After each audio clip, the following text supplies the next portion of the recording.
Everyone, welcome to my channel. मैं शगुफ्ता और आज हम पढ़ रहे हैं सीडीपी का मोस्ट इम्पॉर्टेंट टॉपिक जो है वंशानुक्रम और वातावरण। तो ये जो टॉपिक है वंशानुक्रम और वातावरण, ये सीडीपी का सबसे ज़्यादा इम्पॉर्टेंट टॉपिक है, वंशानुक्रम और वातावरण। यहाँ से क्वेश्चन हर बार एग्जाम्स में पूछे गए हैं अब तक, चाहे जो सा भी पेपर आप उठाकर देख लें, यहाँ से कोई ना कोई क्वेश्चन ज़रूर पूछे गए हैं। इसके बहुत सारे टॉपिक होते हैं, ऐसा नहीं है कि आपसे सिर्फ वंशानुक्रम या वातावरण से रिलेटेड ही कुछ पूछेंगे। बहुत सारे टॉपिक हैं इसके अंतर्गत, बहुत सारी चीज़ें इसके अंतर्गत पूछी जाती हैं। विकास पर इसका प्रभाव किस तरह से पड़ता है, किन चीज़ों पर पड़ता है, वो सारी चीज़ें पूछी गई हैं, बहुत बार पूछी गई हैं। और वो जो टॉपिक है विकास पर वंशानुक्रम और वातावरण का प्रभाव, वो सबसे ज़्यादा इम्पॉर्टेंट टॉपिक हो जाता है, इसलिए वो वीडियो आपका पहले ही अपलोड किया जा चुका है। आई थिंक 6-7 महीने हो गए होंगे उस वीडियो को, वो वीडियो पहले ही अपलोड हो चुका है आपका। बहुत ज़्यादा इम्पॉर्टेंट टॉपिक है, वो बहुत ज़्यादा इम्पॉर्टेंट वीडियो है, आप उसको ज़रूर देखें। वहाँ पे विकास के किन किन क्षेत्रों पर किस तरह से वंशानुक्रम का प्रभाव पड़ता है और किस तरह से वातावरण का प्रभाव पड़ता है, सारी चीज़ें बिल्कुल एक्सप्लेन करके बहुत अच्छे से वहाँ पे बताई हुई है। आप वो वीडियो ज़रूर देखें। आज की वीडियो में हम वंशानुक्रम और वातावरण से रिलेटेड और कुछ जानेंगे जिनसे क्वेश्चन हमेशा पूछे जाते हैं। इसके अंतर्गत सबसे पहले तो हम जो है प्रमुख बिंदु पढ़ेंगे, ठीक है। यानी जो वंशानुक्रम और वातावरण से मतलब पेडागोजी के अलावा जो क्वेश्चन पूछे जा सकते हैं, जो साइंस से रिलेटेड होते हैं या जीके के पोर्शन में कई बार पूछे गए हैं, वो चीज़ें हम पहले देख लेते हैं, प्रमुख बिंदु। उसके बाद हम कुछ इम्पॉर्टेंट महत्वपूर्ण स्टेटमेंट्स देखेंगे, परिभाषाएं देखेंगे जो कि अब तक पूछी जा रही हैं, और बहुत सारी चीज़ें इंपॉर्टेंट हैं इस वीडियो में। और नेक्स्ट वीडियो भी इसका आएगा वंशानुक्रम और वातावरण का, क्योंकि ये छोटा सा वीडियो नहीं है, यह छोटा सा टॉपिक नहीं है जिसके लिए एक ही वीडियो काफ़ी हो। इसके लिए तो 3 वीडियो बनेंगे, एक पहले अपलोड हो चुका है, एक आज वाला और एक नेक्स्ट वीडियो, और 3 वीडियो में मिला करके वंशानुक्रम और वातावरण आपका बिल्कुल कंप्लीट हो जाएगा। क्योंकि ये जो टॉपिक है इसको बिल्कुल नहीं छोड़ना आपको। मान लीजिए सीडीपी पेडागोजी जो है बहुत बड़ा क्षेत्र है इसका, लेकिन एग्ज़ाम्स में कुछ 3-4 चैप्टर हैं जिनसे हमेशा क्वेश्चन आते हैं और रिपीट होते रहे हैं, जैसे कि विकास है, वंशानुक्रम वातावरण है, व्यक्तिगत विभिन्नता है। तो ये 3-4 चैप्टर से क्वेश्चन हमेशा आते हैं और इनको हम सबसे पहले पढ़ेंगे। तो चलिए वीडियो स्टार्ट करते हैं। और फ्रेंड्स, आवाज़ में अगर कोई भी प्रॉब्लम हो, ठीक से ना पहुंच पा रही हो या आ पा रही हो ठीक से, तो उसके लिए प्लीज़ इग्नोर कीजिएगा, क्योंकि आज जो है गले में थोड़ा सा दर्द है, ज़ुकाम सा हो रहा है, तो आवाज़ पर ध्यान ना दीजिएगा।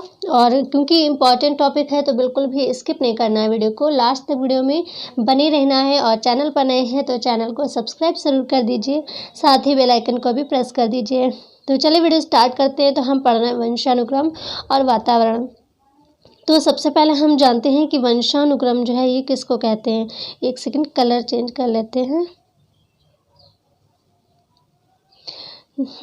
तो वंशानुक्रम, सबसे पहले हम ये जानते हैं कि वंशानुक्रम किसको कहते हैं। तो वंशानुक्रम माता पिता या पूर्वजों से आने वाली पीढ़ियों को जन्म से ही मिलने वाले गुण को वंशानुक्रम कह सकते हैं। ये एक सिंपल भाषा में हम कह सकते हैं। इसकी परिभाषाएं भी अभी हम देखेंगे, अलग अलग परिभाषाएं अलग अलग वैज्ञानिकों ने दी हैं। बहुत सारे वैज्ञानिकों ने वंशानुक्रम की परिभाषाएं दी हैं, लेकिन हम उनकी देखेंगे जो इम्पॉर्टेंट हैं या जो अभी तक आते रहे हैं, या जो सबसे ज़्यादा इम्पॉर्टेंट और दमदार परिभाषाएं हैं जिनकी हम उनको देखेंगे, ठीक है। तो सबसे पहले एक सिंपल वे में, सिंपल भाषा में ये वंशानुक्रम की परिभाषा है।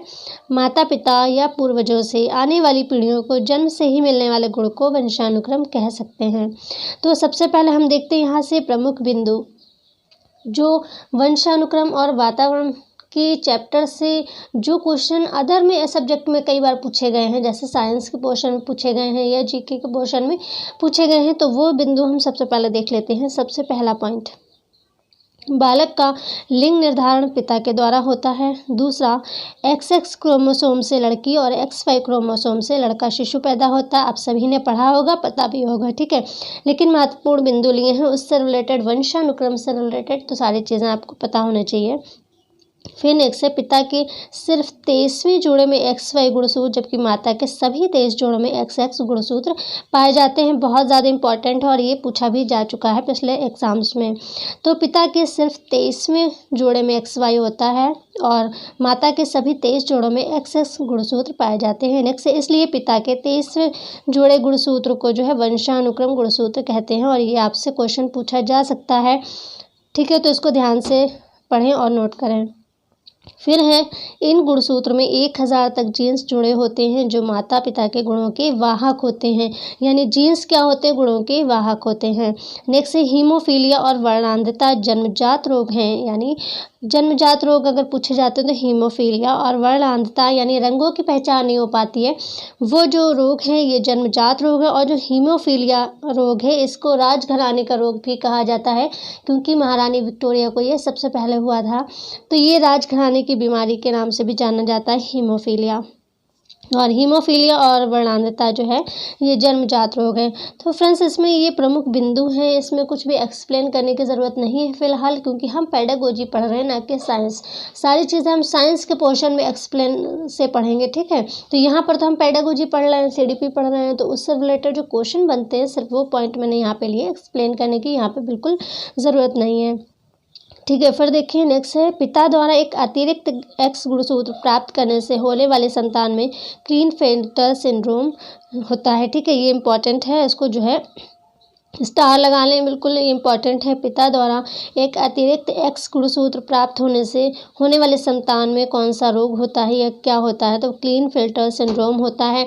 या इस तरह से पूछा जा सकता है कि क्लीनफेल्टर सिंड्रोम जो है कैसे होता है? तो पिता द्वारा एक अतिरिक्त एक्स गुणसूत्र प्राप्त होने से जो है क्लीनफेल्टर सिंड्रोम होता है। इसको ट्रायसोमी भी कह सकते हैं। ट्रायसोमी क्यों कहते हैं? या तो XX होगा, ठीक है, या तो XY होगा।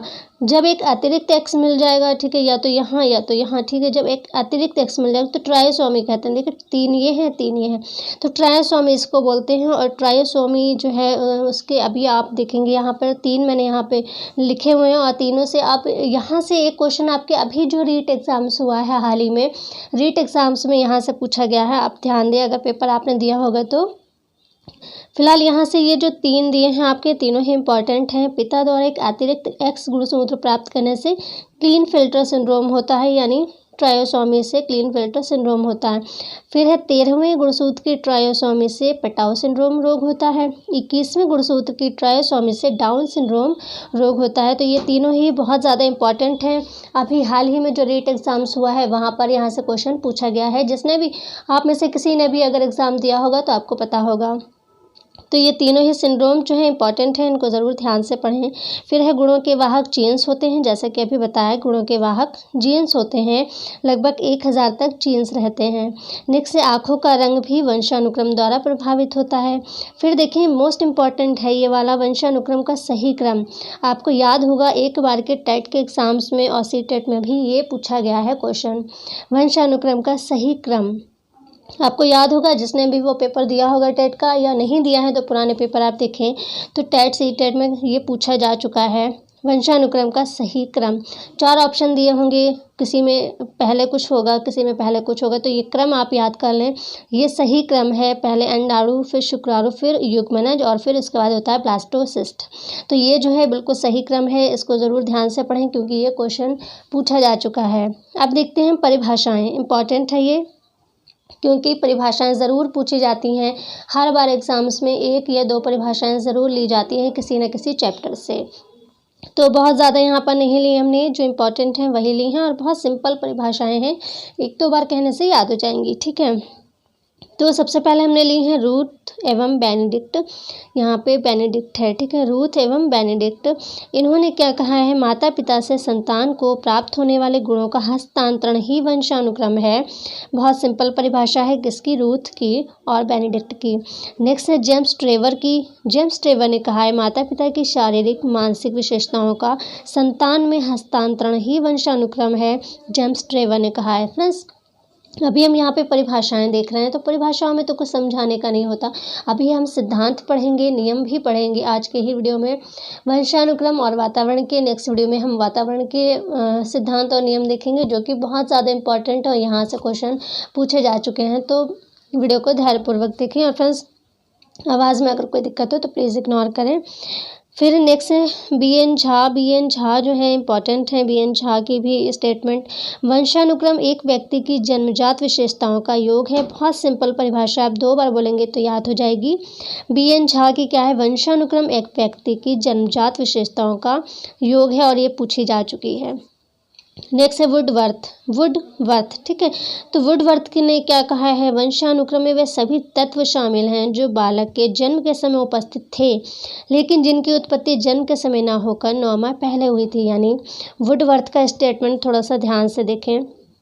वंशानुक्रम में वे सभी तत्व शामिल हैं जो बालक के जन्म के समय उपस्थित थे। किसी भी बालक का जब जन्म होता है उस समय उसमें जो भी तत्व शामिल होते हैं वो सभी वंशानुक्रम के तत्व होते हैं, लेकिन उस टाइम उसमें शामिल होते हैं, लेकिन उनकी उत्पत्ति कब हुई रहती है, 9 माह पहले उनकी उत्पत्ति हुई रहती है, यानी कि गर्भाधान के समय उनकी उत्पत्ति हुई रहती है। तो ये वुडवर्थ का स्टेटमेंट है, तो इसको ध्यान से पढ़ें आप, इम्पॉर्टेंट है। अब देखें वंशानुक्रम के सिद्धांत, ये पूछे जा चुके हैं और मोस्टली पूछे जाते हैं सिद्धांत और नियम। तो सबसे पहला वंशानुक्रम का सिद्धांत है अर्जित गुणों के वितरण का सिद्धांत। यहाँ पर ध्यान दें कि अर्जित गुणों के वितरण का सिद्धांत लैमार्क ने दिया है, लेकिन अगर यहाँ पर अवितरण हो, ठीक है, अर्जित गुणों की अवितरण का सिद्धांत, तो वो लैमार्क ने नहीं दिया है, तो आपको नहीं करना है लैमार्क। ज़रूरी नहीं है वो अंदर का आपसे पूछ लें कि इसमें क्या है, इस नियम में, वो हो सकता है कि ये नियम दिया किसने है वो यही पूछ लें। तो ध्यान से पढ़ना है। अर्जित गुणों के वितरण का सिद्धांत लैमार्क ने दिया है और अर्जित गुणों के अवितरण का सिद्धांत बीजमैन ने दिया है। तो ये आपको ध्यान रखना है, दोनों ही मैंने शायद लिए हैं इस वीडियो में। तो सबसे पहले देखते हैं हम अर्जित गुणों के वितरण का सिद्धांत जो कि लैमार्क ने दिया। उन्होंने क्या कहा, लैमार्क अच्छा कौन है, विकासवादी हैं, विकासवाद के जनक बोले जाते हैं लैमार्क। तो विकासवाद के जनक लैमार्क ने जिराफ का अध्ययन करके ये बताया कि जिराफ के जीन्स के द्वारा वातावरण में अर्जित गर्दन उठाने का गुण अगली पीढ़ी तक पहुंचता है। लैमार्क का ये मानना था कि जो भी चीज़ें अगली पीढ़ी में वंशानुक्रम से मिलती हैं वो कहीं ना कहीं वातावरण से अर्जित की हुई रहती हैं। यानी कि जो जिराफ थे, सबसे पहले जिराफ ने गर्दन उठाकर जो है ऊंचाई पर पेड़ों की पत्तियां खाना शुरू किया। इसी तरह से उसकी वातावरण था, उस तरह के वातावरण में वो रहता था, तो वो इस तरह से वातावरण में उसकी गर्दन उठाने की प्रक्रिया वो और ऊँची होती गई गर्दन। तो उनका ये मानना था लैमार्क का कि जो भी अगली पीढ़ी आती है उसमें जो भी गुण होते हैं वो गुण उसमें अर्जित किए हुए गुण होते हैं। कहाँ से, वातावरण से अर्जित किए हुए गुण होते हैं, ये लैमार्क का मानना था। लेकिन बीजमैन का ये मानना नहीं था। लैमार्क का ये मानना था कि जो भी अगली पीढ़ी में जो भी गुण होते हैं, जो भी वंशानुक्रम के जो भी गुण होते हैं वो अर्जित किए हुए गुण होते हैं। कहाँ से अर्जित किए हुए होते हैं, वातावरण से अर्जित किए हुए गुण होते हैं। तो ये है लैमार्क का सिद्धांत, लैमार्क का नियम जो कि वंशानुक्रम में आता है। नेक्स्ट है हमारा जैव सांख्यिकी का नियम, बहुत ज़्यादा इम्पॉर्टेंट है ये, इससे क्वेश्चन पूछा जा सकता है।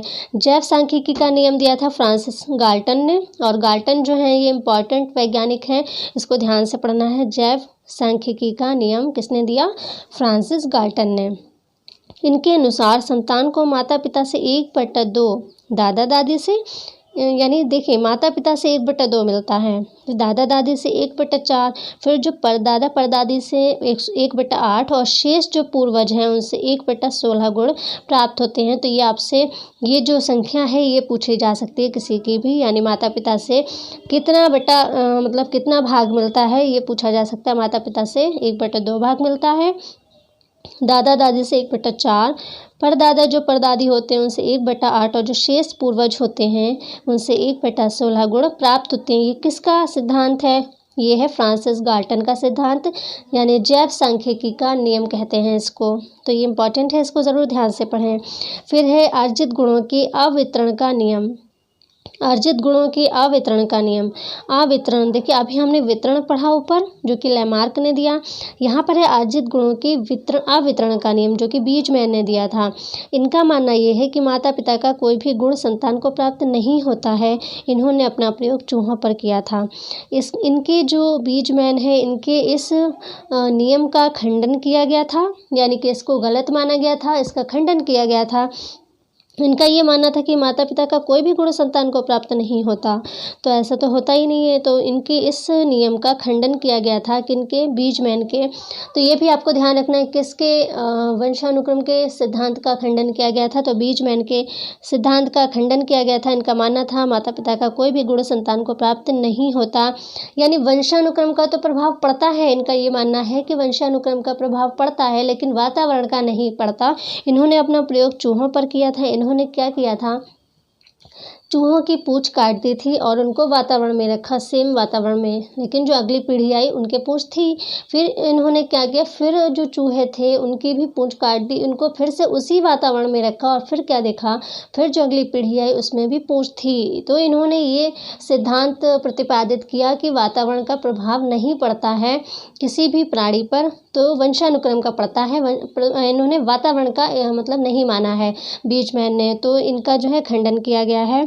इनका ये मानना है कि वातावरण का कोई भी प्रभाव नहीं पड़ता संतान पर, यानी माता पिता के कोई भी गुण संतान को प्राप्त नहीं होते जो वातावरण से अर्जित किए हुए होते हैं, वो नहीं पड़ते। यानी लैमार्क का मानना था कि अर्जित गुण होते हैं और इनका मानना था अर्जित गुण नहीं होते, इसीलिए इसमें आ लगा हुआ है। यानी अर्जित गुणों के अवितरण का नियम किसने दिया, बीजमैन ने दिया। तो आज का छोटा सा वीडियो था क्योंकि तबीयत बिल्कुल भी ठीक नहीं है, बट आपको मिलना ज़रूरी था, ये टॉपिक इम्पॉर्टेंट है। और नेक्स्ट वीडियो में हम वंशानुक्रम के और वातावरण के सभी सिद्धांत और सभी नियम पढ़ेंगे और उसके बाद आपको एक निष्कर्ष भी दूंगी मैं कि वंशानुक्रम और वातावरण का एक निचोड़ क्या है, निष्कर्ष क्या है, जो कि अभी तक कई बार एग्जाम्स में और CTET में तो मोस्टली वहीं से क्वेश्चन पूछा गया है, जो कि निष्कर्ष में आपको बताऊँगी। तो बस चैनल पर बने रहें, नेक्स्ट वीडियो भी कल आपका अपलोड हो जाएगा। आज की वीडियो में इतना ही, मिलते हैं नेक्स्ट वीडियो में, तब तक के लिए take care and bye bye.